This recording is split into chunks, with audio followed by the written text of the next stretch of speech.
You're watching dedicated to charitable discussion, debates, interviews, commentary, and analysis. The show concentrates on theological topics, historical matters, and philosophical problems with content ranging from introductory material to in-depth examinations. And now, your host, Michael Lofton. Welcome back to Reason and Theology, everyone. Your host, Michael, joined by Suan Sonna, my fellow friend and colleague at Catholic Answers. He also has his own channel, Intellectual Conservatism, and I've been on his show. He's been on mine multiple times, so he's a returning guest, and he's going to be offering a presentation on the case for Monepiscopacy. Sometimes I pronounce it Monoepiscopacy, but technically Monepiscopacy is the proper pronunciation. In other words, the idea that there is only one bishop in a particular territory. And of course, this has application for us as Catholics, especially concerning the Bishop of Rome. So that's kind of where the focus is. Suan, welcome back to the show. How are you? Hey, Michael, thanks for having me. I'm doing well. I'm excited about this. I understand you got a presentation for us on the topic. Yeah, and I got to tell you right now, Michael, I'm not even scratching I'm just scratching the surface. There's so much more that can be said. I might make some assumptions in the presentation that someone might want to question, but I'm just trying to, put my foot in the door and say, here's where we can begin the conversation, and then let's see where else we can take it.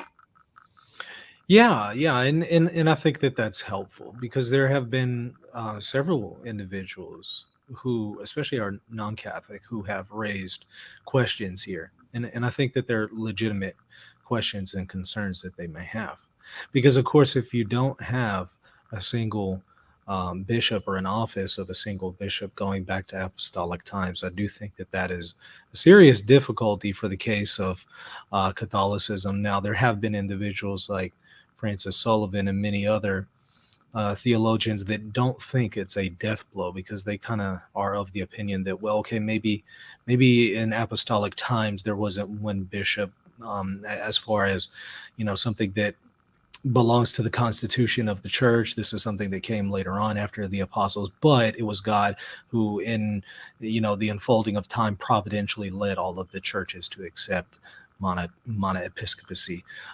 So there are those who might say it's not a death blow, but I still think that it's a severe blow, if not a death blow, to Catholicism if one cannot, or if one concedes that Protestants are right here and that in the apostolic times there wasn't this office. So I look forward to hearing what you have to say on that matter. Maybe you disagree with me, and that's fine. If you disagree, that's perfectly fine as well. I look forward to hearing your thoughts on it. Yeah, I'm interested to see what you think about my thesis because, I'm a conservative Catholic, let's say, believe in the inspiration of Scripture, believe in the deity of Christ, right? That already makes me at odds with a lot of liberal scholarship, right?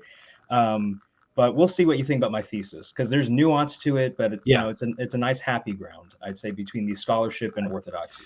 I love nuance, so looking forward to it. Well, I'll pass it over to you. I'll get out of the way. I'll be here listening, and let me add your presentation to the screen so that everybody can see it. Right. I imagine you're able to see it on your end, correct? Well, at this point, I can only see my PowerPoint. So Gotcha. Just let me know. Am I still on the screen? Can you still see You're on the screen, and so is the presentation, and I'm about to exit. But, if you want me to come back in, just let me know. I'll be here listening. And then, of course, everybody hold off on your questions until towards the end. I'll kind of signal to y'all in the live chat when to put your questions in the chat for Suan. So, but hold off initially because I probably won't be able to ask them if you put them really early in the presentation. All right, Suan, take it away. All right. Well, thank you, Michael, for having me on again on Reason and Theology. The question I'm going to cover today is, was there a monarchical bishop of Rome in the first century? And so I just want to begin with the contents of the presentation. I want to give a few opening comments. And then I want to look at Irenaeus and Hegessipus and focus on the importance of these two episcopal succession lists from Rome. These are the two earliest accounts that we have regarding the succession from Peter. And then we'll look at two dialectical models. And by this, I simply mean when we're evaluating the evidence, how should we view Irenaeus and Hegessipus? Should we view the earlier evidence as contradicting them, or the earlier evidence and Irenaeus and Hegessipus as part of a wider picture that should be harmonized together. We'll look at the evidence that needs to be considered, examine these sources individually, get into the question of what is a monarchical bishop, discuss possible harmonizations, and then I'll give my conclusions. And so obviously, as I said to Michael before, I'm taking on an incredible task. And so I'm hoping that I can just, put my foot in the door and open up the conversation from a Catholic perspective, or at least from a more conservative Catholic perspective. So the first thing I want to say is that the literature in this area is highly technical, it's complex, it's diverse, and it's nuanced. And so, for instance, if you read the original bishops by Alistair Stewart, you read the book about elders from Alistair Campbell. You have books like Kevin Giles on the pattern of ministry in the early church. You have James Burchell's book From Synagogue to Church, I believe it is. Right. So you have all these different books that have very distinct theses and presuppositions that need to be examined, and that this literature is not just for the faint of heart. And so what I want to say here is that, look, let me be upfront about the consensus of the scholarship and not pretend as if, okay, yeah, the consensus of scholarship's on our side, right? The consensus of scholarship is that there was not a monarchical bishop in Rome in the first century. And there's a growing consensus that the threefold ministry of bishop, presbyter, and deacon is a later development, whereas in the early church, you had just bishop and deacon, and the office of presbyter and the office of bishop are basically interchangeable. Now, acknowledging that that is the consensus, I want to say at the same time that I think the consensus can be challenged or at least greatly nuanced.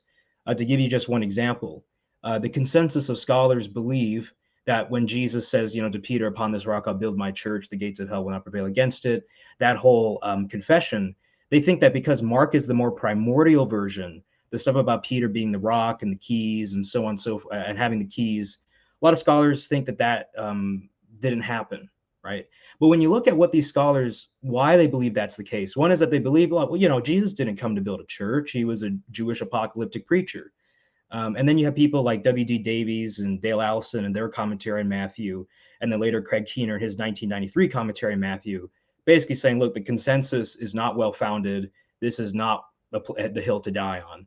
And then even Ulrich Luz in his book on the studies in Matthew acknowledges, yeah, like this consensus, even though he holds it, isn't really well-founded.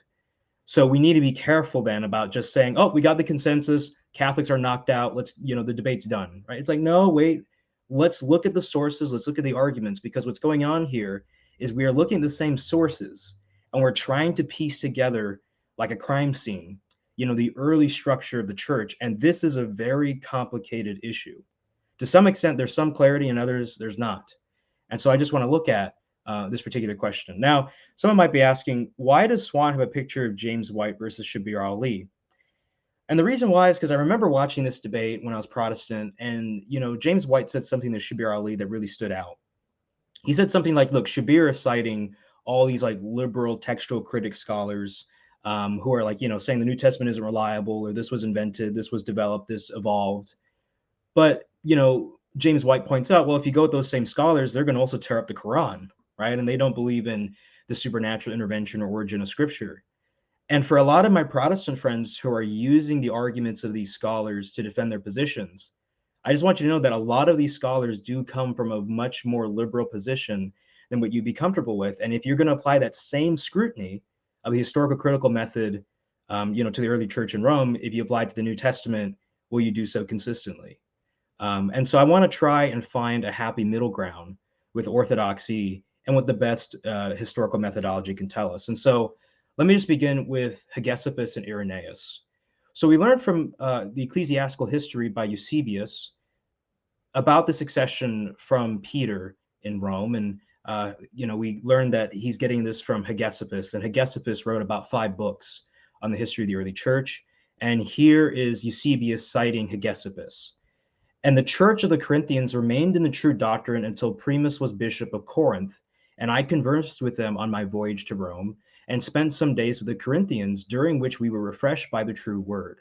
When I was in Rome, I recovered the list of the succession until Anicetus, whose deacon was Eleutherus. Soter succeeded Anicetus, and after him came Eleutherus. In each list and in each city, things are as the law, the prophets, and the Lord preach. And then later on, you can find multiple citations of where Linus, Cletus, and Clement come into the succession list. Now, Irenaeus is the one who gives us, the most complete list. He says, quote, "The blessed apostles then, having founded and built up the church," that is Peter and Paul, "committed into the hands of Linus the office of the episcopate.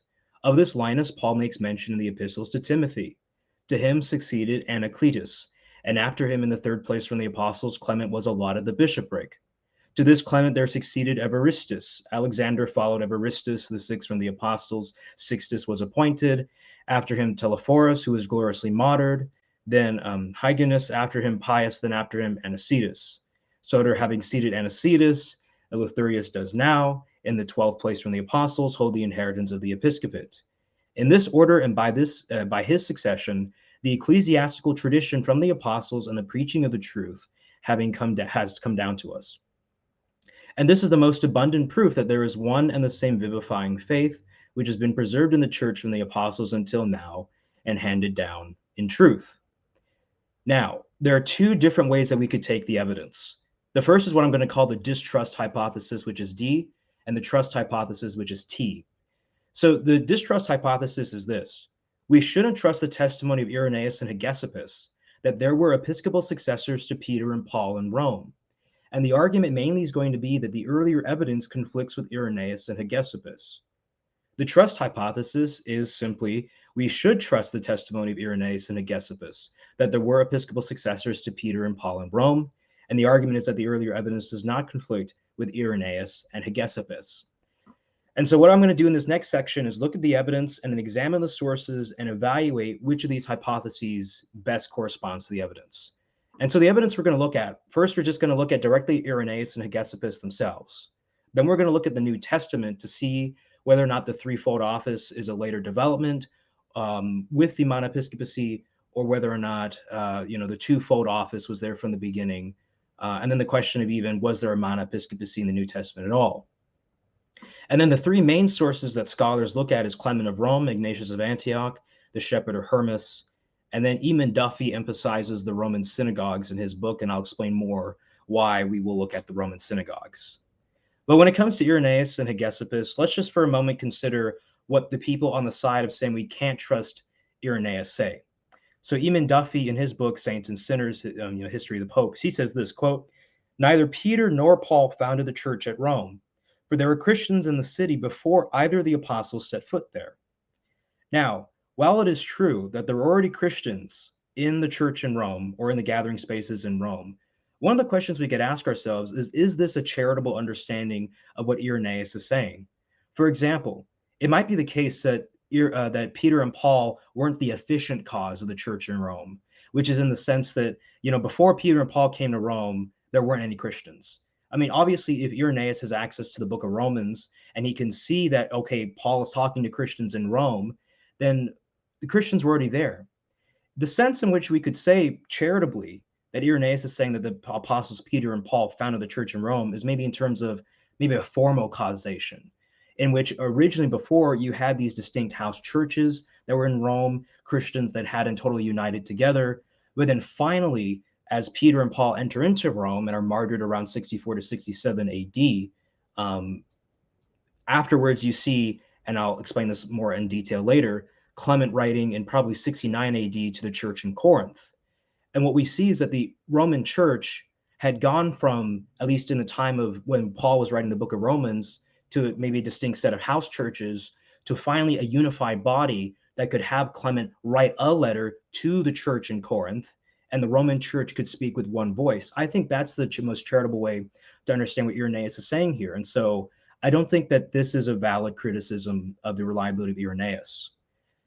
Now, in a more technical paper by Alan Brent, in a book on Irenaeus published by Fortress Press, Brent, has this chapter titled "How Irenaeus Has Misled the Archaeologist." Now, what Brent argues in this paper is that Irenaeus's succession list is not one of a monarchical episcopate, but rather perhaps something of a philosophical succession in terms of true doctrine being passed on. So, for example, some scholars, I can't remember their names exactly, but I think it's Enhart and others, have argued that, look, Irenaeus's succession list is actually Jewish or Palestinian in origin. And it's based off of the high priest succession list that you find in the Old Testament and even continued in Josephus and other Jewish sources. I mean, obviously, for the high priesthood in Judaism, it's significant that you can trace the high priest back to the line of Aaron, because that was the only one who could serve as the valid high priest over Israel. But Brent makes the argument that, look, no, he thinks that the better candidate is in terms of the Greek schools, and the passing on a faithful doctrine rather than, a kind of Jewish notion of succession.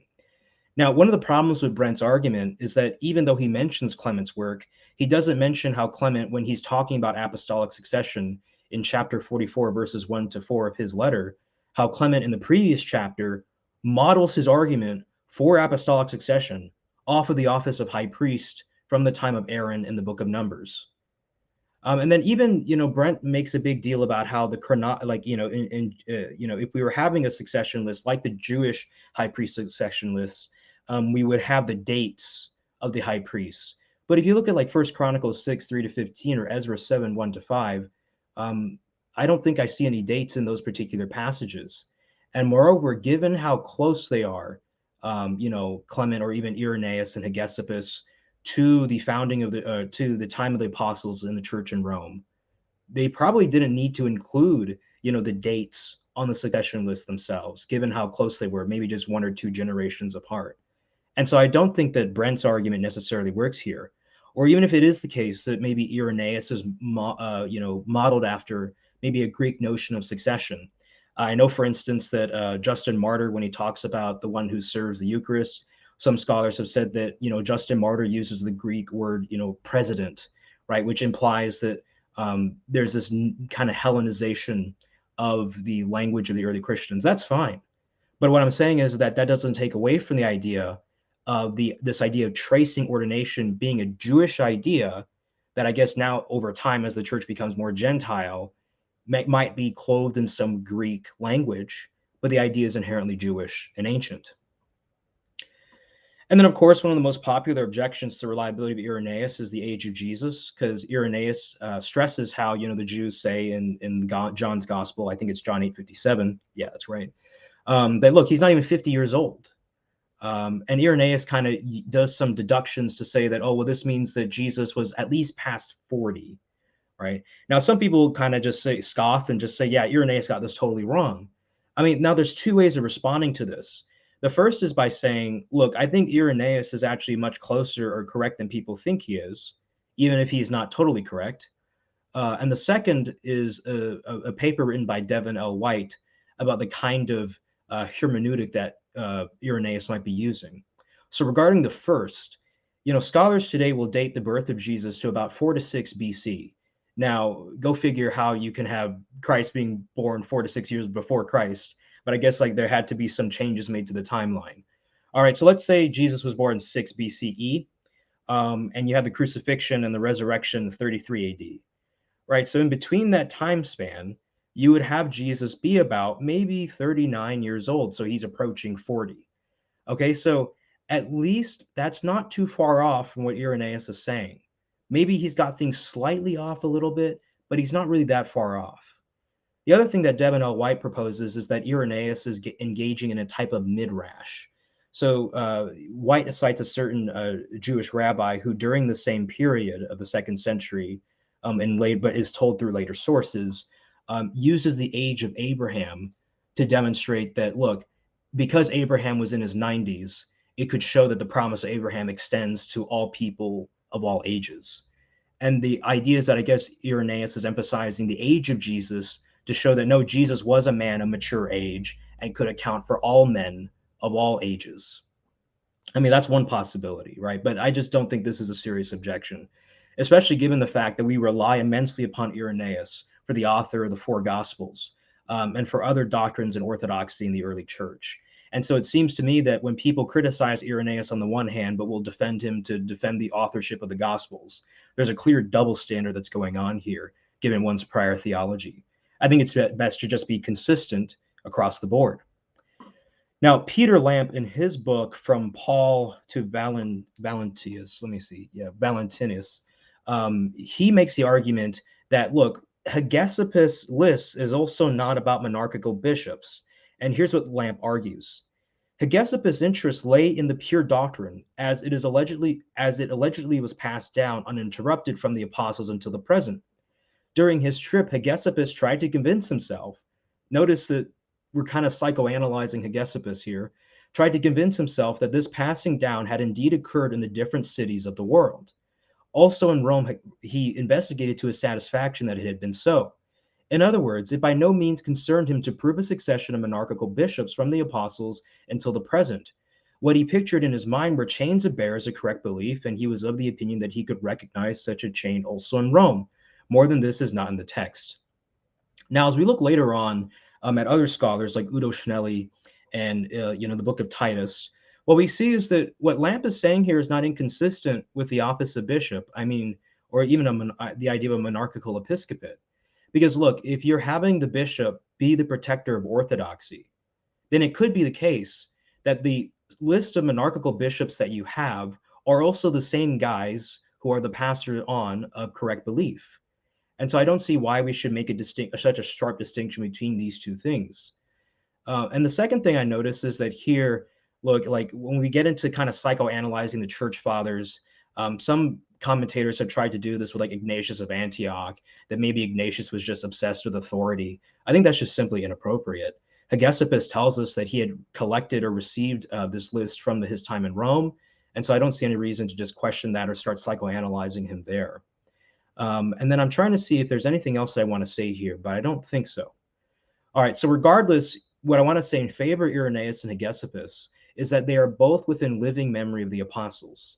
That is, that they are in the time span in which they either have access to those who knew the apostles or those who knew the apostles.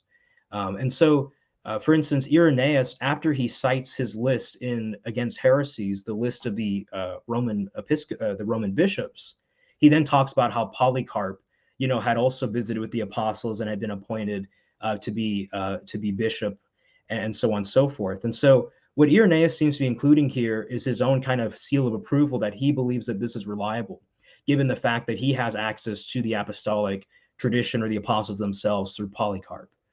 And so I just don't see any reason, at least at this point, to begin questioning the succession lists that we have. Now let's go to the New Testament and inquire on whether or not the threefold office of bishop, presbyter, and deacon were a later invention, or if there is a basis for them in the New Testament. Now, the relevance of this question to the Monepiscopacy is one, generally speaking, scholars will say that in order to have the Monepiscopacy, you first need this threefold distinction, because the idea is that the Monepiscopacy depends upon the subordination of the presbyter and the deacon to the bishop. Now, we'll look in this in more detail, especially whether or not there was a Monepiscopacy in the New Testament. So let me just begin with the side that's distrusting Irenaeus and Hegessipus. So generally speaking, what different Protestant commentators and scholars will point out are mainly these perhaps two passages. So one is in the book of Acts, and it's Paul visiting the church in Ephesus. And it says in Acts 20:17, from Miletus he sent word to Ephesus and called to himself the elders of the church. And by the way, I'm using the NASB translation. So he calls the elders of the church. And then in Acts 20:28, it switches not to the elders, but to overseers, as if they're interchangeable. Here's what it says. Be on guard for yourselves and for all the flock among which the Holy Spirit has made you overseers. But Paul's talking to the elders of Ephesus, but he's calling them overseers. And moreover, there seems to be a plurality of overseers, or what we would translate as bishops, in Ephesus, to shepherd the church of God, which he purchased with his own blood. So the argument here is, look, elders and overseers are interchangeable. This idea of a sharper distinction might be an invention of Ignatius or the later Catholic Church. Here's Titus chapter 1, verses 5-9. For this reason I left you in Crete, that you should set in order what remains, and appoint elders in every city as I directed you. Namely, if any man is beyond reproach, the husband of one wife, having children who believe, not accused of indecent behavior or rebellion. Now notice this. For the overseer must be beyond reproach as God's steward, not self-willed, not quick-tempered, not overindulging in wine, not a bully, not greedy for money, but hospitable, loving what is good, self-controlled, righteous, holy, disciplined, holding firmly the faithful word which is in accordance with the teaching, so that he will be able to exhort, both to exhort in sound doctrine and to refute those who contradict it. I mean, so notice here that you have this idea of the bishop being the protector of orthodoxy, at least in his diocese. Now, and I'm just mentioning that again because I'm going back to what Lamp's critique was of Hegessipus lists, and I just don't see why you can't have it be the case that you have episcopal succession, and these particular bishops are the ones who have passed the tradition on correctly. But I can get into that more in detail. But what people point out is, look, it goes from elders to overseer pretty fluidly, as if there isn't a distinction between the two. Now, what I want to propose is an alternate hypothesis, and it's this: all overseers are elders, but not all elders are overseers. Now, here's what I want to admit. The office of bishop and deacon, as described in 1 Timothy 3, 1-13, are the only two well-defined offices in the early church, whereas the status of presbyter is wider, but eventually differentiated by the time of Ignatius from 110 to 115 AD. In other words, you have two very clear offices: the office of bishop, the office of deacon. Now, there's this third, I don't want to call it an office just yet, but in the New Testament church, status or role of someone, what's known as presbyter or elder, and that this third category overlaps with bishop, but is not totally univocal with bishop, and eventually becomes further defined as the church goes on. And I think this is the best explanation for why, by the time of Ignatius, you have this threefold office. I'm not denying that there was a distinction between presbyter and bishop and deacon from the beginning. And I also, just want to say up front that even though this consensus of scholarship is on the side that bishops and presbyters are basically interchangeable, there have been some recent good books and arguments against this particular hypothesis, particularly Alistair Stewart's book, The Original Bishops. Although obviously he and I are going to differ on some areas, but let me not get ahead of myself. So I want to give 8 reasons why I think this is the correct argument and distinction to make. I mean, the first is that I just want us to consider a particular translation question, right? Which is this: are we to ordain or appoint elders, right? So for instance, if we're going to say that we appoint elders, right, then it makes it sound as if all the elders are bishops, because what we're doing is we are appointing, particular men, let's say, into the office of elder, and we know the office of elder is interchangeable with bishop. And so what it makes it sound as if all the elders are being ordained to the office of bishop. But if we are to ordain elders, then that sounds as if among this population of persons that are called elders, we are selecting from among them those who will be bishops. And so, for instance, if we translate in Titus 1:5, for this reason left you in Crete, that you would set in order what remains and ordain elders in every city as I directed you, the idea here is that we are ordaining elders to be either bishops or deacons from this particular population group. And so let me give more arguments. For instance, we see that there are presbyters or elders in the church who are not necessarily church officials. So for instance, in 1 Timothy 5:1, Paul says this: do not sharply rebuke an older man, presbytero, but rather appeal to him as a father, and to the younger men as brothers, to the older women as mothers, and to the younger women as sisters in all purity. Or in 1 Peter 5:5, you younger men, likewise be subject to your elders, presbyterois, and all of you clothe yourselves with humility toward one another, because God is opposed to the proud, but he gives grace to the humble. Here, in both instances, the word that is used for elder in the ecclesial setting, presbyteros or presbyterois, is used, but it's used in the general sense of the relation between elders and young people and even elderly women. So here it's obvious then that the word elder is a much wider word, and that when we translate it as presbyter in every single instance, that might actually take away from the nuances that are to be there. But let me give you another example, which is this: like in the Old Testament, you have precedent for male elder rule, where you have the patriarch or the father of a family or the set of families who rules and administers justice, but he doesn't have a defined office like that of the Levite priest or the judge in the Old Testament. So let me just read this from Rayburn's paper on the threefold ministry in the church. The office of the elder in the Old Testament church was uniquely representative. There is no record of the institution of the office. No doubt it grew, apologies for that typo, naturally out of the patriarchate of family and clan. But in any case, it is fully in place by the end of Israel's sojourn in Egypt. The eldership arose from the people and spoke and acted on their behalf. The eldership appears throughout the narrative of Israel's history, sometimes with greater prominence during the periods of the wilderness, the judges, and the exile and after, sometimes with less, the period of the kings. And it survived into first century Judaism and receives frequent mention in the Gospels and Acts. The Gospels and Acts frequently mention how even the Jews continued to have elders. The elders of the community came out to confront the apostles or Jesus or the early Christians, right? And so we see that this idea that, look, in general, there's this group of men who were maybe senior in age or senior in wisdom and experience. And these were generally called the presbyteros. And that among these men, you eventually have, you can select more defined offices. So in other words, presbyter is the name of a population of certain individuals, and then bishop and deacon is the name of offices that some of those men in that population possess. I mean, and to give just another example of why I think the gender is a relevant demarcation of the office, consider this. This is describing the office of deacon. These men must also first be tested, for have them serve as deacons if they are beyond reproach. Women must likewise be dignified, not malicious gossips, but temperate, faithful in all things.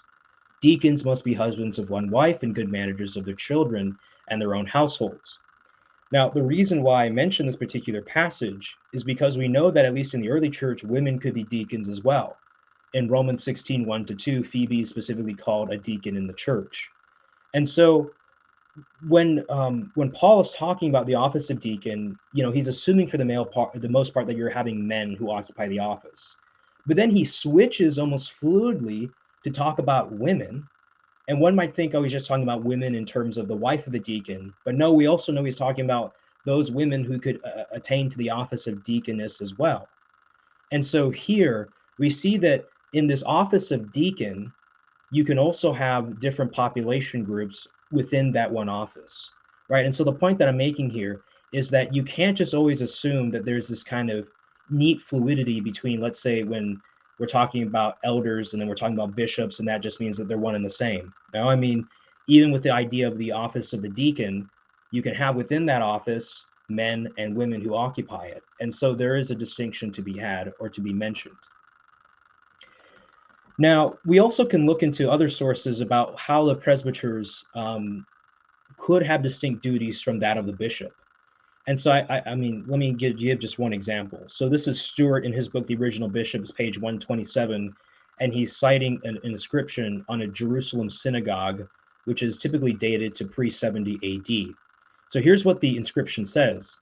Theodotus, son of Vetens and synagogue ruler, arch-synagogos, son of a synagogue ruler and grandson of a synagogue ruler, built the synagogue for the reading of the law and instruction in the commandments.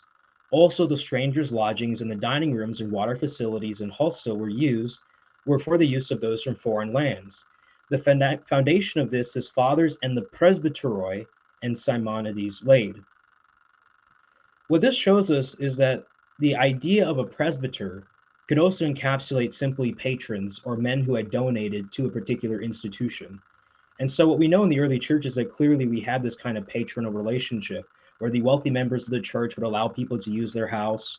They would fund the travels of the apostles. Possibly even Jesus relied upon patrons to fund his own travels and to have the apostles be fed. But we see here that at least in this context, the presbyteroi, the elders, the presbyters here, are referring to the men who had donated to the synagogue and built it up, and not necessarily to the synagogue ruler at the time, who was Theodotus. But I mean, even Stewart argues here that it sounds as if Theodotus is considered, a synagogue ruler in the sense that maybe he was the primary donor to the construction of it, because it says, build the synagogue for the reading of the law. It doesn't say that he's the one doing the reading of the law or the instruction of the commandments. And so the point is that perhaps, Theodotus was the main donor, and then he hands off the office to somebody else to manage, basically being the priest of that particular synagogue. And what I want to mention too is that, in Titus chapter 1, verses 7-9, as I mentioned before, the main function of the office of bishop seems to be one of teacher or protector of orthodoxy, rather than simply being a patron. Now, the fact that Paul mentions that, he shouldn't be greedy for money, I don't deny that the bishop of the house church probably was involved in the financial transactions and patronage of the church. But what I'm saying is that wasn't his main duty. And so the idea that I'm proposing here is that in every house church, you had the head honcho, or the guy who was teaching, and he was the bishop, assisted by the deacon. And that within this one house church, you might have had multiple wealthy individuals or patrons who are known as the presbyters, or simply the male eldership in that particular congregation, who were donating. And from among them, a bishop could be selected, or deacons could be appointed. And I think, I've been offering evidences to demonstrate that particular point. And I actually want to quote, a scholar who supports me in this endeavor, Udo Schnelli, in his book, The First 100 Years of Christianity. He writes the following: with the model of presbyter, the matters that make the elders effective in a church are the wisdom and experience of the older men. They were probably elder in a twofold sense, as they already belonged to the church for a sufficient period of time, possessed a good reputation, and at the same time, in most cases, they were older in years. And then I have a few more arguments here. One is that I think this also makes the best sense of the threefold ministry assumed by Ignatius of Antioch. So when Ignatius writes his 7 letters to the various churches as he's on his way to martyrdom in Rome, Ignatius doesn't seem to be saying, hey, you need to have a church with the distinction between the office of bishop, presbyter, and deacon. To me, it seems as if he's just already assuming that the churches in Asia have this kind of construction. And so he's saying, see that you all follow the bishop, even as Jesus Christ does the Father, and the presbytery as you would the apostles, and reverence the deacons as being the institution of God. I don't think Ignatius is saying that, hey, you need to make this threefold office. He's saying, look, it's already here, and now here's the respect that's due to each of these officers within the church. And so I think that, you have 2 well-defined offices, bishop and deacon. You have a third kind of unofficial authority, which is the general population of senior patriarchs in the church, or elder males, from whom bishops and deacons would be selected, and from whom much of the patronage of the church was managed. But by the time of Ignatius, this isn't like a weird, for instance, if bishop and presbyter were interchangeable, then I think a lot of people would be scratching their heads on, why is Ignatius or any church considering these 2 things a separate reality? I think it was already anticipated from the beginning that these 3 offices were distinct, and that bishops and presbyters had overlapped.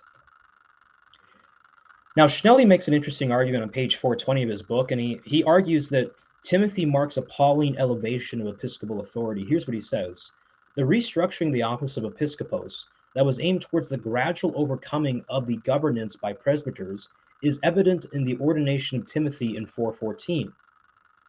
Indeed, the presbyters lay hands on Timothy, but according to 2 Timothy 4:14, Timothy was ordained by Paul, or simply, I don't know if 4:14 is actually the right citation. I think it's like 3 something, so that might be a typo on my part. He is ordained to be episcopos to the entire community. Ordination is a spiritual and legitimating institutional act, or as a spiritual and legitimating institutional act, is intended to confer authority on the office holder for the purpose of preserving the tradition. What Schnelli is arguing, in other words, is that Paul, by isolating Timothy, so notice that Paul ordains Timothy in 2 Timothy, but then Timothy, in order to rise up to his position of authority, and tradition holds that he's like one of the first bishops of Ephesus, if not the first bishop, Timothy, has this ordination from Paul, but in order to be elevated further in authority, the church has to embrace him, right? So there's this kind of twofold way in which Paul sends Timothy, gives Timothy a greater authority, but the church has to also accept Paul's selection of this particular successor. Now, I want to pay attention to something interesting here in 1 Timothy 4:11-16. It says this, "Prescribe and teach these things. Let no one look down on your youthfulness, but rather in speech, conduct, love, faith, and purity, show yourself an example of those who believe. Until I come, give your attention to the public reading, to exhortation and teaching. Do not neglect the spiritual gift within you, which was granted to you through words of prophecy, with the laying on of hands by the council of elders. Take pains with these things, be absorbed in them, so that your progress will be evident to all. Pay close attention to yourself and to the teaching, preserving these things, for as you do this, you will save both yourself and those who hear you." Now, I want to focus on this particular line, which says that, look, the spiritual gift within you, which was granted to you through the words of prophecy, with the laying on of hands by the council of elders. Now, one possibility is that the prophecy was given simultaneously with the laying on of hands by the council of elders, right? That's one possibility that we might be able to consider. Certain translations in the New Testament emphasize a sharper distinction by saying that, look, you were granted the spiritual gift by the words of prophecy, and then the elders laid their hands on you. Now, what's interesting here is that if we go to 1 Clement chapter 44, verse 1-4, when Clement, who's believed to be the fourth bishop of Rome, if we include Peter as the first one, Clement is rebuking the church in Corinth. And what he says is, look, the apostles knew through our Lord Jesus Christ that strife would arise over the office of bishop. And for this reason, since they understood perfectly in advance what would happen, other translations, like for instance, Dr. Matthew J. Thomas's translation, talks about perfect foreknowledge, right? Of course, perfect foreknowledge or perfect knowledge of the future only comes from Christ, that they appointed those we've already mentioned. One possibility here is that when we talk about the gift that was the spiritual gift within you, which is granted to you through words of prophecy, and then we see Jesus, at least in the words of Clement, already giving a prophecy that, look, there's going to be fighting over the office of bishop. Jesus possibly gave the names of the first few men that he wanted specifically selected for the office of bishop in different churches. And so, for instance, Timothy might have been, Jesus might have said something to Paul like, hey, keep your eye on Timothy because I want him to be in the office of the episcopate. Or Jesus might have said, hey, keep your eyes on Linus and Clement, these two gentlemen. And then we later see in the writings of Paul, Linus and Clement clearly having a position of familiarity with Paul, right? So all I'm saying here is that I think this is an interesting connection that we can possibly make.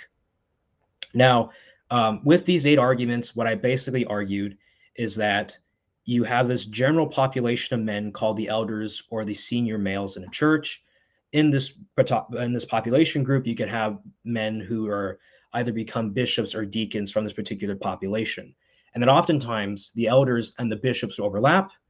All bishops are elders, but not all elders are bishops. Now, the last thing I'll just mention here is that, people say, well, look, was there a monepiscopacy in the New Testament?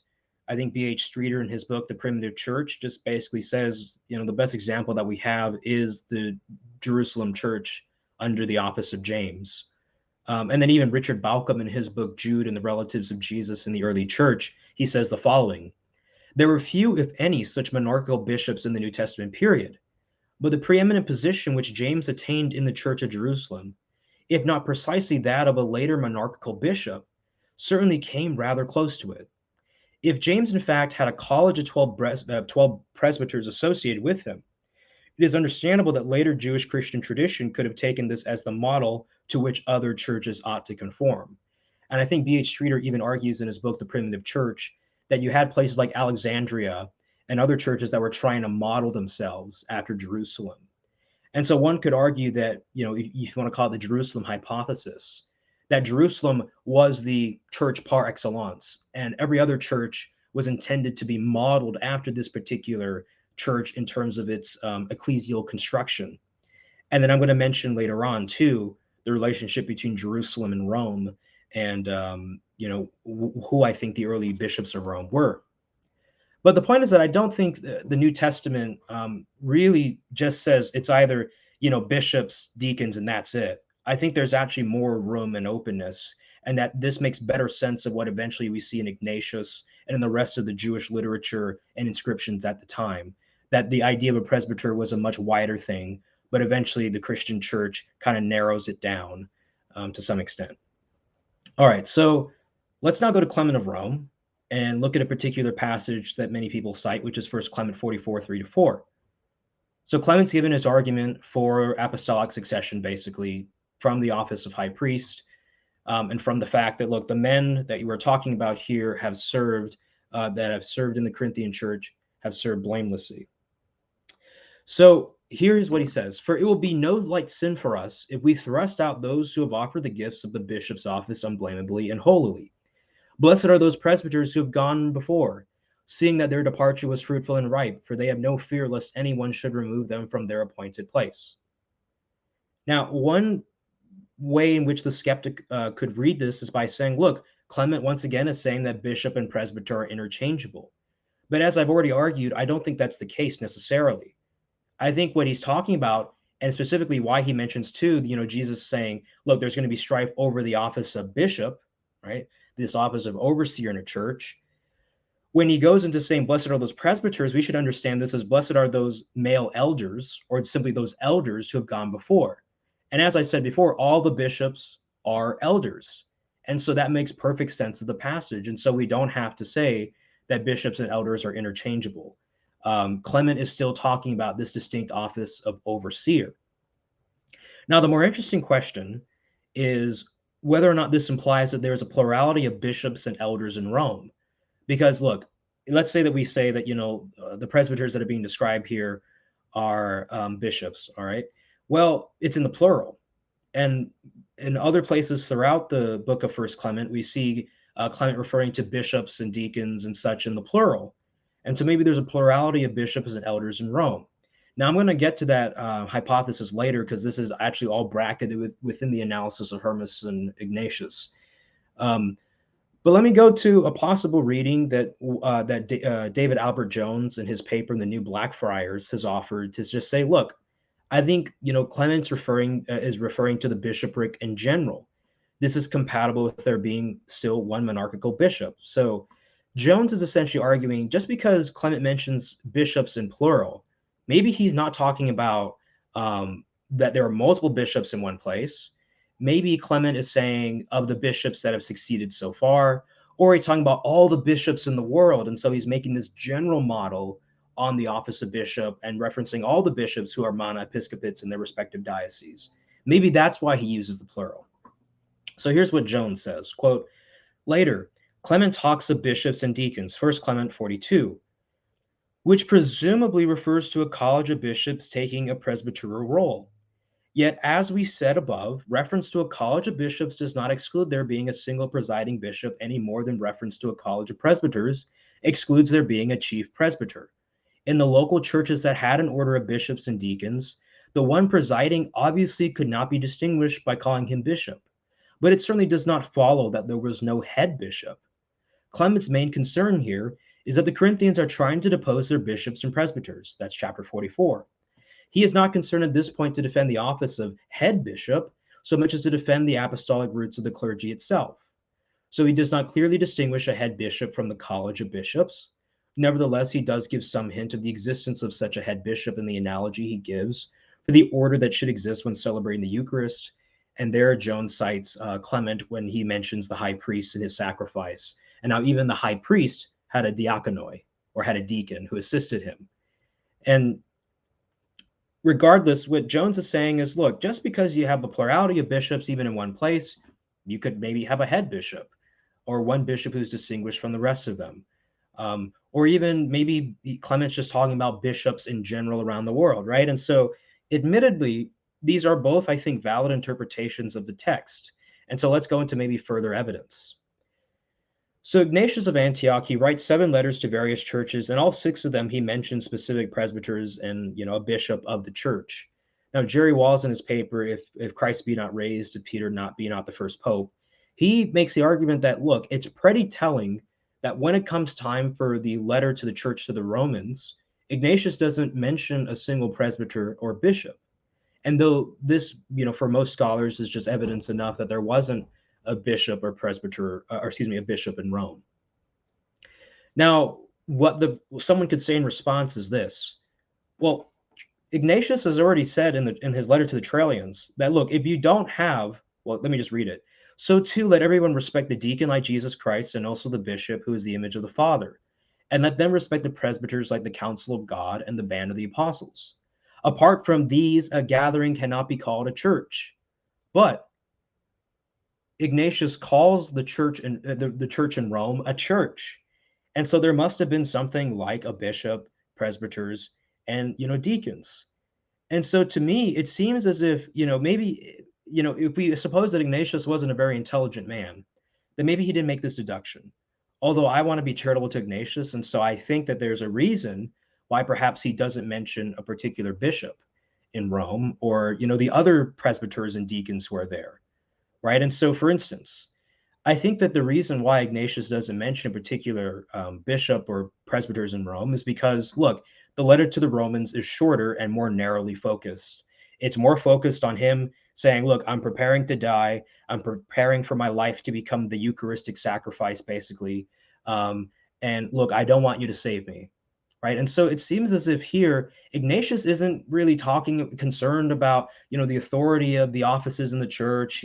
He's not really talking about, how the Eucharist should be celebrated. Maybe it's possible that Rome wasn't really having these problems, but the churches that Ignatius was writing to were having these problems. Ignatius just appears to be having one singular focus. And if I'm not mistaken, I believe the letter to the Romans is actually also the shortest among the other letters. And so Ignatius has a very particular focus that he's trying to get right to the chase of.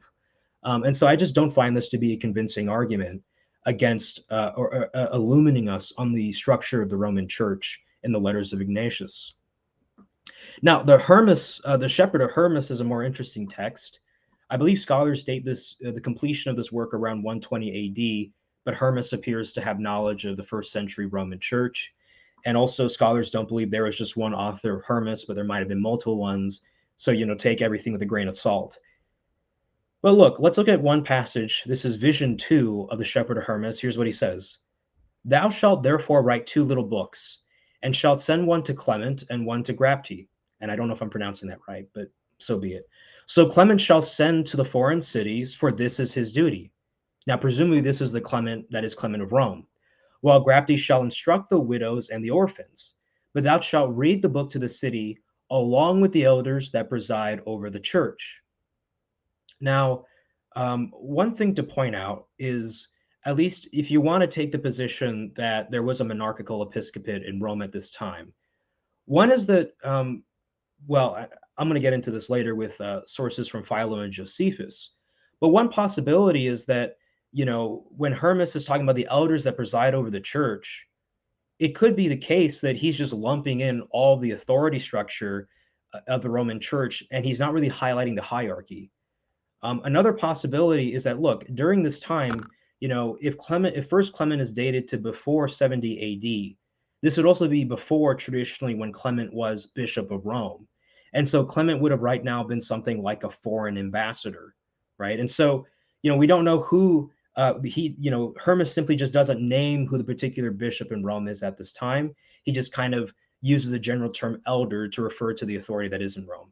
I mean, the other possibility is that, look, if Clement is a monarchical bishop and he is sending and writing letters on behalf of the entire Roman Church, then think about, for instance, when Pope Francis or any other pope leaves his diocese, even though he's the diocesan bishop, to give a talk in Argentina or somewhere else. Well, then the auxiliary bishops come in and they take care of the church. And so it doesn't seem that all that improbable to me that you could still have this be consistent with a monarchical episcopate. The other thing I should mention too is that people say, well, look, Clement doesn't write in his own authority, but he writes in the first person plural we on behalf of the Roman Church. Well, when you look at Monepiscopacy Deus, when Pope Pius XII declared the Assumption of Mary, he also writes in the first person plural, but he's speaking on behalf of the entire church there. So strictly speaking, a lot of these arguments for there wasn't a monarchical episcopate, they don't strike me as very conclusive, and they could be consistently read in either direction, right? And I just also want to mention the fact that already in the Roman Church, whenever this is, we don't know exactly when Hermas is in Rome, witnessing these things, we already have defined offices in the Roman Church, where you have someone who's the foreign ambassador writing letters on behalf of the church, Clement, and then you have a particular woman. I believe the scholars believe that Grapte is a woman, who speaks to the widows and the orphans in the church. And so you have distinct offices already in the Roman Church. And so this speaks against kind of just this idea that, you just had kind of a loose presbyter order. No, you also had distinct offices that people agreed upon in that church. Now, there's this other part in Parable 9 where Hermas says this: bishops, hospitable persons who gladly received into their house at all times the servants of God without hypocrisy. These bishops at all time without ceasing shelter the needy and the widows in their ministration and conducted themselves in purity at all times. Now, one possibility is that maybe Hermas is referring to bishops in general once again, and not to a plurality of bishops in Rome. Now, I think the problem with this is that although I think you could argue that, I mean, it seems, or the other possibility is that, Hermas is talking about, the bishops in terms of the ones that have succeeded each other in the head chair of Peter. I mean, to me, it seems as if what this is implying is that there are multiple bishops at the same time in the church in Rome, and that they are all part of this mission of taking care of the widows and the needy, and so on and so forth. And then even, when we go to Acts chapter 20, verse 28, I mean, clearly we see that there are multiple people with the title bishop over the church of Ephesus. And so I don't see why. I think the simple explanation is that we have multiple bishops in Rome during this time. Now, I'm going to explain in more detail why I don't think that's problematic. But anyway, the other passage in Hermas's Vision 3, where it talks about, how there are apostles and bishops and deacons and teachers who walked after the holiness of God, right? And so, it mentions that some of them have already fallen asleep and others are still living. Somebody could still say, look, you can have multiple bishops and teachers and deacons, right? That's fine. But maybe you still have a monarchical bishop, either among the bishops, or the bishops being described here are the bishops in succession from Peter, right? Now, I do want to say that I don't think any of this is strictly incompatible with a monarchical bishop. I mean, you could read the text in the way that I just described, either in the sense that you have one head bishop among the other bishops, or the reason why bishops are in plural is because they're referring to Linus, Cletus, Clement, perhaps in that order. Who knows? Although, I don't really side with that interpretation. But there's something else that I want to point out, which is that we have precedent in the writings of Philo and Josephus of when, historians are talking about like a synagogue community or a community of believers, and they will refer to the authority structure in that synagogue in general as elders or notables, right? With broad clusters or categories, but end up flattening out what the actual hierarchical authority in that church was. So for instance, Burchell, in his book, From Synagogue to Church, he writes this, quote, "The office synagogue ruler is not mentioned by Philo or by Josephus, though it is possible that Archis synagogae, may have been included among the elders and notables that Josephus was always presenting in clusters, for the incumbent of this office could be, and perhaps was, simultaneously an elder and a notable. The reason why we know about the synagogue rulers is because they are mentioned in the book of Acts, and they are mentioned throughout the New Testament, but they aren't mentioned in Philo and Josephus, which is an interesting instance of silence. And so it's possible that what happens, like you might actually have an authority structure in a church with one head presbyter above all the other presbyters. But the problem then is that the historian is referring to the group in a broad kind of title that ends up hiding what the authority structure actually was in that church.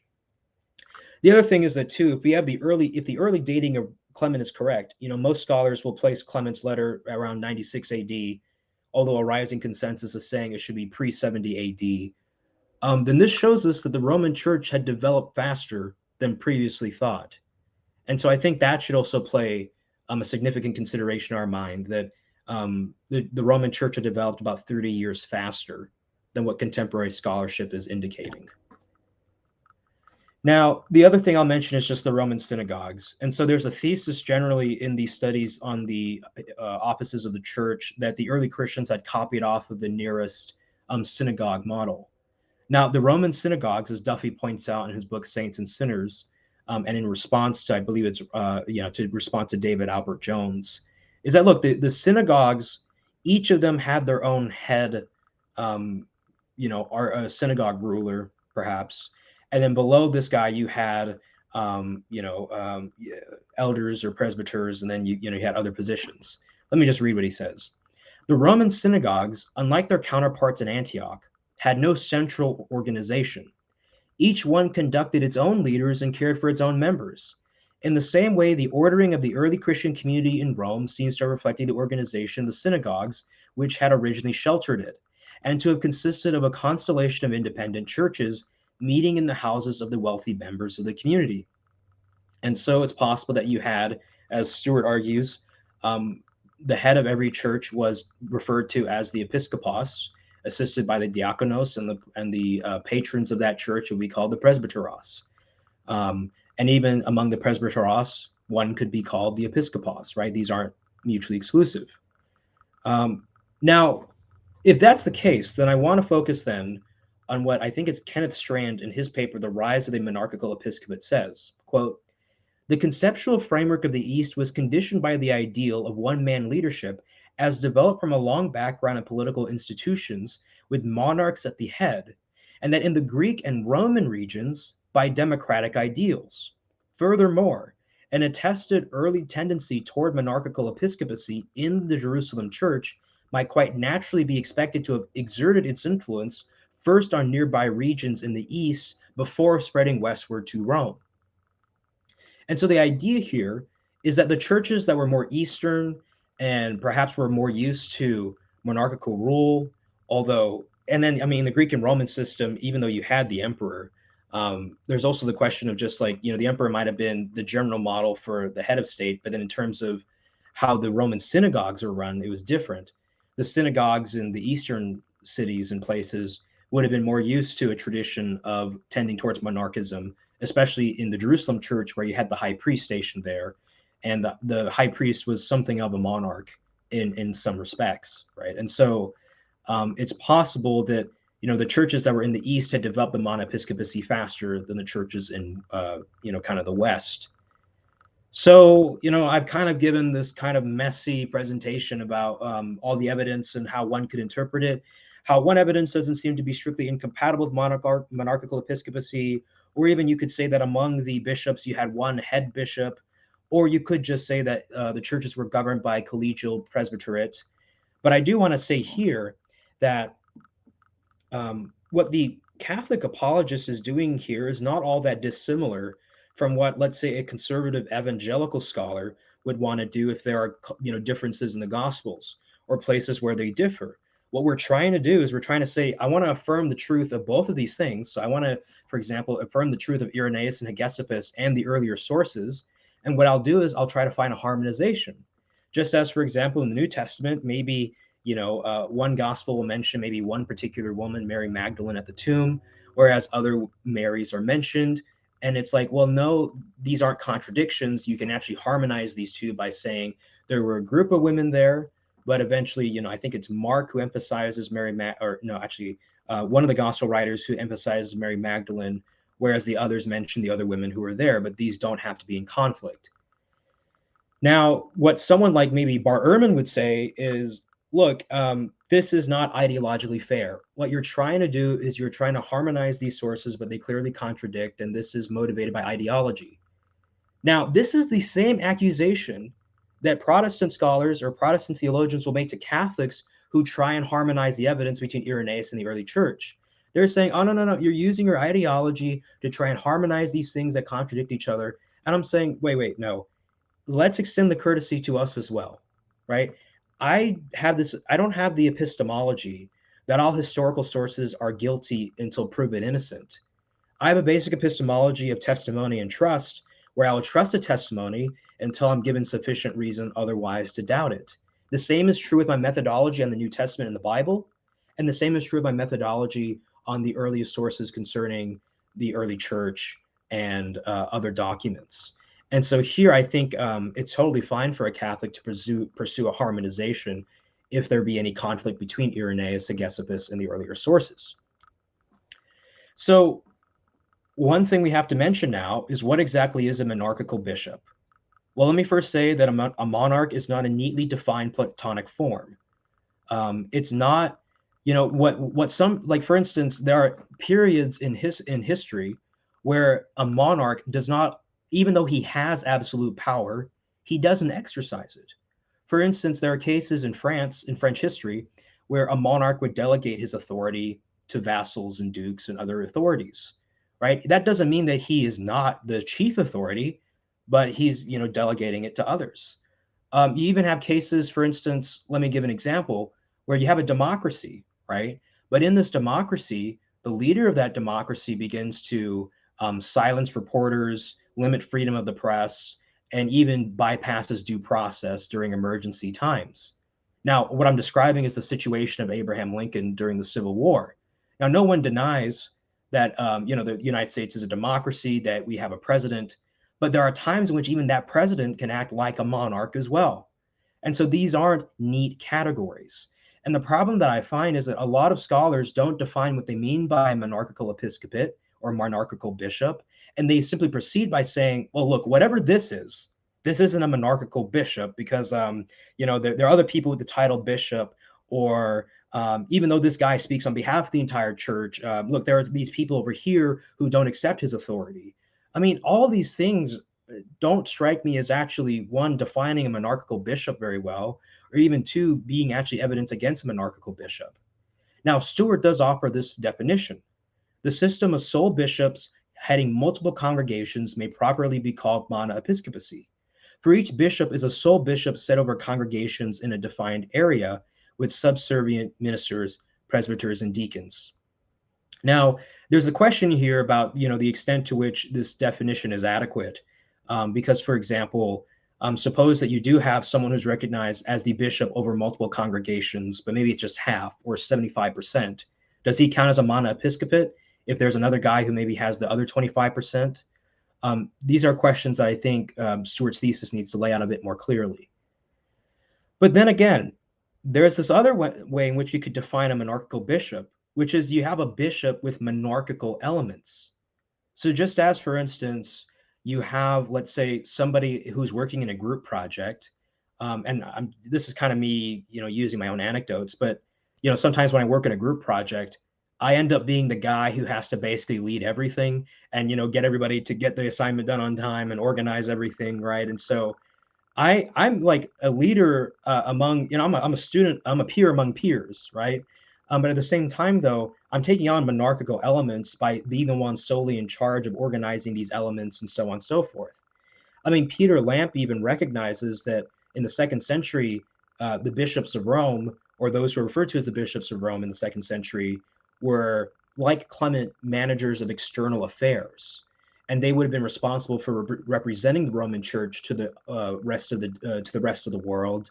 And even if, the Roman Church would send care packages to other dioceses and other places around the Mediterranean, it would be that external officer who would manage how much money do we need to collect, how much should we send, right? And so eventually, at least Lamp thinks that's where the monarchical episcopate comes from. My hypothesis is, but what if we have bishops among the other bishops, but this one bishop has particular monarchical elements? To me, that seems also acceptable to preserve the integrity of the Catholic thesis. So let me just go into now my conclusions that I'm drawing. So I think that this is the situation in the early church in Rome. There were multiple men with the title episkopos in Rome over their individual house churches. However, there were a distinct group of men who had been ordained by the apostles, thereby having unique divine authorization and possessed distinguished positions in the Roman Church.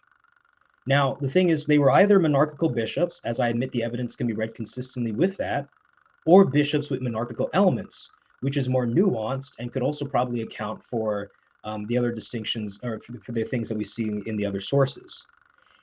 I admit, though, that the evidence is not conclusive enough to adjudicate between this nuance. Now, what I agree with is this: Paul and Peter ordained Linus, distinguishing Linus among the other bishops. And then Peter also ordains Clement. Now, Paul and Peter ordained Linus with the intention of a monepiscopal order given their synagogal background. So if we're going to use that synagogue thesis that, look, the early Christians were modeling their church structures over the synagogues that they were familiar with. Well, Peter and Paul came from Jerusalem, and they were used to the monoepiscopal order. And then even Jane D. Kelly in his book, A Dictionary of Popes, talks about how Peter kind of rules as the undisputed leader of the church for the first few chapters of Acts, and then it goes to James quite seamlessly. If that's the case, then look, the Roman synagogue, let's concede, is more familiar with this kind of collegial federal rule. And so I'd actually argue that the monoepiscopacy is veiled due to this cultural difference, where you have Paul and Peter kind of promoting this one particular guy, Linus, right, to be this episcopal head. But in the Roman church, they're more used to already having collegial federal rule, given what their synagogues are like. And so you have an Eastern conception of authority trying to enter a place that is quite Western. And so this might explain why we don't see things maybe more clearly pronounced early on. And then moreover, although Linus and Clement are chosen, and I simply mention those two biblical passages because that's where I think their names appear, not saying that that's the place where they're chosen. Look, they must be accepted by the church like Timothy in Ephesus, despite the fact that Timothy had apostolic ordination. And so I think what happens is this. Look, Cletus is chosen to be the successor of Linus by the Roman church because Clement is still a young man. I mean, he lives about as long as the Apostle John, and John is considered quite young. And then eventually Clement succeeds Cletus.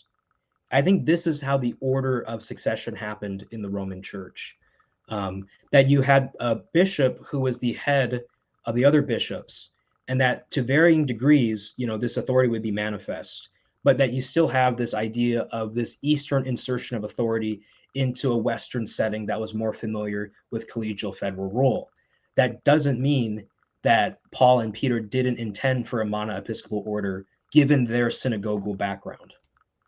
And so just to summarize all the things that I talked about, and I've gone quite long.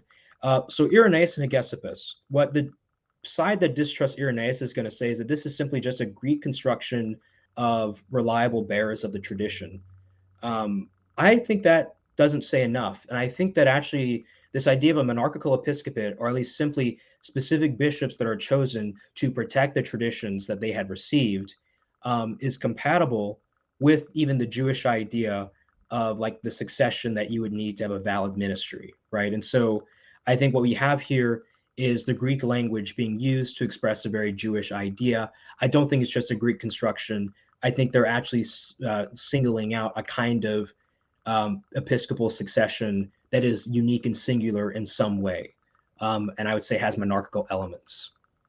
In terms of the New Testament church, the distrust Irenaeus side is going to say, look, this threefold office is a later innovation, whereas I think the threefold office is already anticipated within the text of the New Testament and the cultural context in which we find ourselves. And then even I think the New Testament has a monoepiscopacy, that is the church in Jerusalem.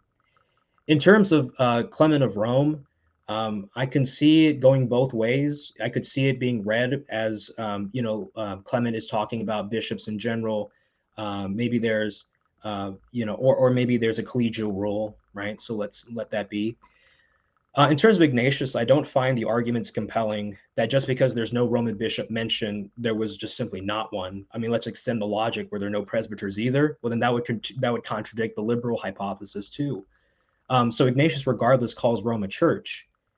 I think the more sensible conclusion is that Ignatius has more pressing concerns to focus on, and also the strength of the hypothesis if there is some type of bishop or bishops in Rome, is that you don't have to face the awkwardness of Ignatius calling them a church, despite the fact that they don't have a bishop, which would make Ignatius contradict himself. In terms of, the Shepherd of Hermas, I think this is, a more challenging text because I think it does show us that there were multiple people with the title bishop in the Roman church. That doesn't mean that there wasn't one bishop among them who was distinct. And then finally, with respect to the Roman synagogue, I propose this kind of east-west hypothesis where you had Paul and Peter, singling out one guy among the other bishops or among the other house churches to continue passing on the traditions that they had received. Just as, for instance, Paul had promoted Timothy among the elders and the elders received Timothy to perhaps be the first bishop. Even though there were other bishops in Ephesus, Timothy was received in a special way. And so I think that it's possible that Paul and Peter intended for there to be men uniquely appointed to be, this guardian over the Roman diocese. The other thing I'll mention too is that, as I mentioned before, with like how Timothy was chosen seemingly by prophecy, and then Clement mentions the fact that Christ had given prophecy and even implies names. It's possible that Linus and Clement were named by Jesus to be episcopal heads in Rome, and then eventually that's what lays out the beginning of the succession from Peter. But of course, a lot of this is just speculation. But once again, as you've seen, even on the side that distrust Irenaeus, they have to do a lot of speculation as well. But I think Catholics are in a reasonable position to say, look, the evidence can be read either way. There are certain strengths to reading, trusting Irenaeus and Hegessipus, and I think there are sensible explanations for why you might have multiple bishops in Rome, but that doesn't mean that there isn't one monarch bishop, or at least one bishop with monarchical elements. And that's where I'll conclude my presentation.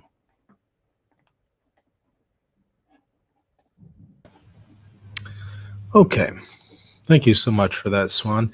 I do see some chat questions, but I had just a couple as well. So you somewhat touched on this, but if you did so a little bit more explicitly, maybe I missed it. I apologize. But what do you do with conflicting lists, papal succession lists? How do you maybe account for those when it comes to the context of this discussion? Yeah, so it depends on what in particular. So I think that when it comes to Irenaeus and Hegessipus, I don't think there's any contradiction between those two lists. Now, what happens is sometimes Cletus and Anacletus are treated as two persons, but technically they're just spellings of the same name. So we can remove that. I remember Matthew Thomas in my interview with him mentioned also Clement of Rome, in our interview on Clement of Rome, he mentions how Jerome talks about how some of the Latins were claiming, no, there was direct rule from direct rule from Linus after Peter, not Linus and Clement in between. I think that what I find most plausible there, or at least let me just say what Matthew thinks. What Dr. Thomas thinks is that Linus and Cletus had been, maybe heads earlier installed by Paul, but then when Peter comes to Rome near the end of his life, about maybe 64, 67 AD, Peter directly installs Linus. And so, that's one possibility, although that conflicts with Irenaeus and Hegessipus' testimony, or at least Irenaeus's, that Peter and Paul committed the episcopacy to Linus. Okay. And kind of going back to what I was, mentioning at the very beginning, let's say for some reason that the Protestants are right in their interpretation of these texts. Though I think you did a really good job at showing how they can be interpreted in a Catholic sense as well. But let's just pretend for a moment that they're right. Do you think this would be a death blow to the Catholic position, or not necessarily? Well, it depends on what aspect of the Protestant position we're talking about, right? So for instance, I think that the underlying idea behind the objection, this is sometimes called the papal improbabilities objection.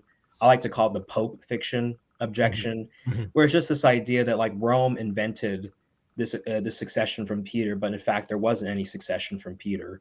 And even I think Francis Sullivan, I forgot who it was, but there's a scholar who critiqued him because what we have to affirm as Catholics is that the apostles intended for there to be successors to their office in the office of bishop, right?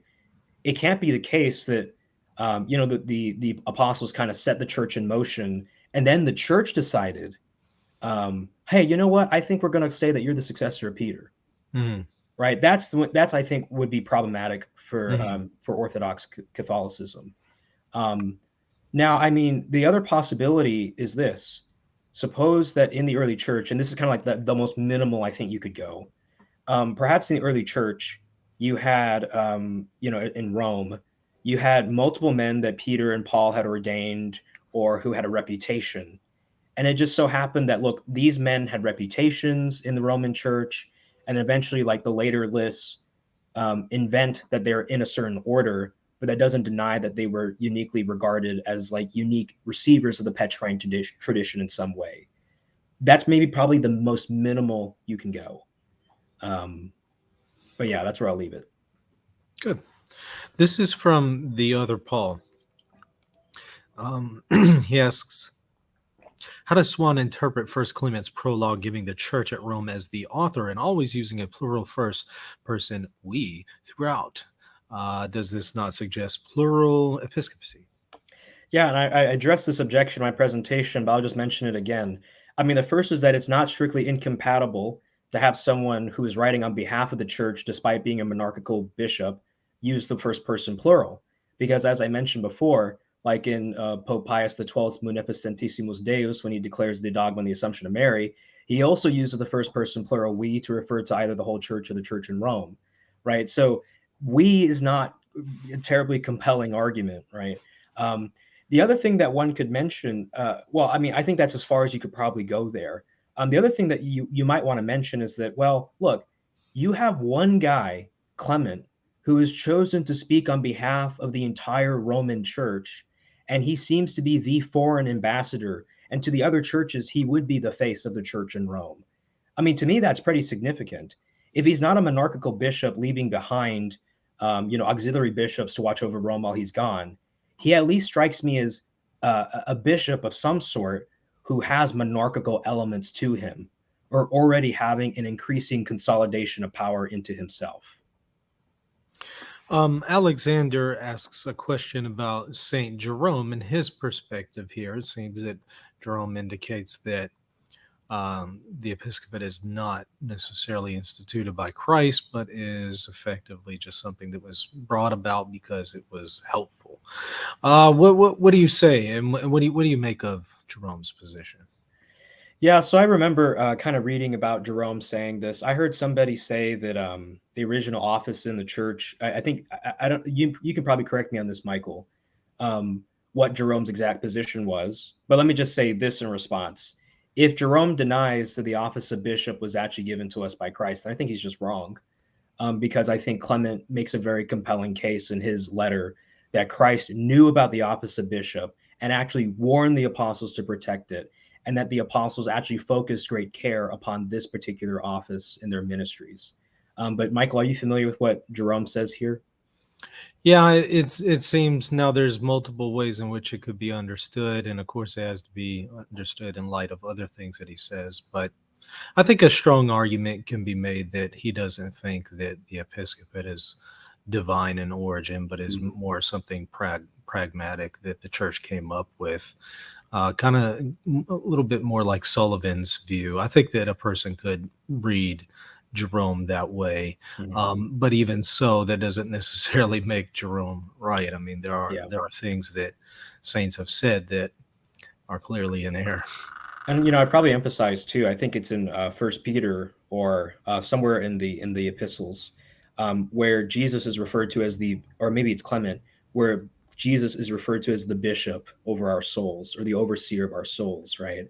And so using that image to correspond to Christ, at least that seems to me to give some indication that this was an office modeled after maybe the person of Christ, or at least it had a close association with him. And then and then even other people mention, like when Judas is replaced, it says, "Let another take his office," and the office there is episkopos or something like that, right? And so it seems like the idea of an overseer is something very early in Christianity, and something that is there from the time of the apostles. 5-A-Day Productions asks, do you think priority should be given to the 2nd and 3rd century interpretations of 1st and 2nd century historical realities rather than present interpretations of the evidence? Yeah, this is a really good question because, so when we get to the 2nd and 3rd century, I think it's important to look at these historical resources. Now, I don't want to exclude contemporary scholarship, because I think contemporary scholarship has been very good, and even recognizing sources that maybe the 2nd and 3rd century fathers didn't have or weren't aware of. Like, for instance, the inscription on the Jerusalem synagogue, that pre-70 AD, that one I find very helpful in our research, but I don't see any father mention it. Now, the question of priorities, the question is what the questioner asked about. There, because they are earlier, there is a certain priority that I guess you should give to them. And I guess to be consistent in my own historical epistemology, right, you have to trust them until you're given a reason otherwise. And so suppose that something in present scholarship makes a good argument, not simply because it's present scholarship, but because it's a good argument, then maybe we can question or revise something from the 2nd and 3rd century, then let it be, right? But I mean, sure, like just in a general historical sense, you want to give priority to sources that are closer to the original. I think we cleared out all of the chat questions there. So go ahead and put in a plug for your material and what you're working on right now. Yeah, so, I'm the founder and host of the podcast and YouTube channel Intellectual Conservatism. I've been also working with Catholic Answers, publishing articles, appearing on Council of Trent. I'll be on Catholic Answers Focus this Friday, I believe. But, I've been trying to do a lot of work in the area of the early Roman Church and the papacy, and so it's been a lot of fun. And as you can tell, I think I'm kind of getting a little nasally, right, and losing my voice, and the weather's been changing, so I hope that I wasn't like listening to a chainsaw this entire time. I couldn't tell at all. Okay, good. So yeah, I mean, I just want to close by thanking you, Michael, and hopefully this presentation has been helpful. I hope that the arguments were sufficiently clear. I know sometimes I can get into my own headspace and, might lose the audience, but I hope, Michael, it was helpful. And at least starting the conversation from this position of saying, I think there's more that can be said in favor of the Catholic position or a position more favorable to the Catholic hypothesis. Yeah, I think it was very well done, and so I look forward to hearing it from interaction from non-Catholics and their perspective here. So, but once again, thank you so much for coming on, Suan. Always a pleasure. All right, thank you, Michael. Everybody, don't forget to subscribe to this channel if you haven't already. Also, check me out, patreon.com/Reason and Theology, or hit the join button here on the YouTube channel. Either way, you'll get access to extra perks, one of which is additional videos that aren't available to all. They're only available to patrons, and I've been posting a handful of those lately. So definitely check those out and consider supporting us. We'll see y'all later. God bless. If you're looking to buy or sell a home, office, or any kind of property anywhere in the world, you're going to want to call Real Estate for Life, and they're going to connect you with a Catholic agent. Now, that agent will donate a portion of their commission upon sale, and Real Estate for Life will donate 75% of that gift to a pro-life organization at no cost to you.